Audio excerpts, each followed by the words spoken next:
Neoclassical poetic diction. It was mainly derived from, இது மெயினாக எந்த போயட்ஸ்லேருந்து டிரைவ் ஆச்சு அப்படின்னா சில கிளாசிக்கல் போயட்ஸ். யார் யார்?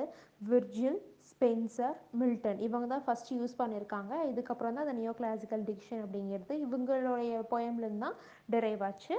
இந்த டைப் ஆஃப் போயட்டை நம்ம எப்படி ரைட் பண்ணணும் அப்படின்னு கேட்டால், எம்பலிஷ்டு லாங்குவேஜ், அதாவது அந்த ஸ்டோரியை எப்படி நம்ம கொண்டு போனால் இன்ட்ரெஸ்டிங்காக இருக்கும், இல்லை அதாவது எதை எதை ஆட் பண்ணால் இன்ட்ரெஸ்டிங்காக இருக்கும், எந்த டீட்டெயிலை ஆட் பண்ணால் இன்ட்ரெஸ்டிங்காக இருக்கும். மேபி அது ட்ரூவாக இருக்கலாம், இல்லை ட்ரூவாக இல்லாமல் கூட இருக்கலாம். ஆனால் அது எப்படி இன்ட்ரெஸ்டிங்காக கொண்டு போகிறது அப்படின்னு ஏதோ ஒரு விஷயத்தை ஆட் பண்ணுறது, அதை ஆட் பண்ணணும். அண்ட் பர்டிகுலர் டிகோரம், பர்டிகுலராக டிகோரமாக இருக்கணும். டிகோரம்னா behaviour in keeping with good taste, கரெக்டான டேஸ்ட்டில் நம்ம கொண்டு போகணும் பிஹேவியர், அந்த ஒரு பிஹேவியரில் நம்ம கொண்டு போகணும் அப்படிங்கிறாங்க. இதை அலெக்சாண்டர் போப்புடைய ஒரு போயமில் கூட அந்த ஒரு டைப் ஆஃப் டிக்ஷனில் கூட நம்ம பார்க்கலாம் அப்படின்றாங்க.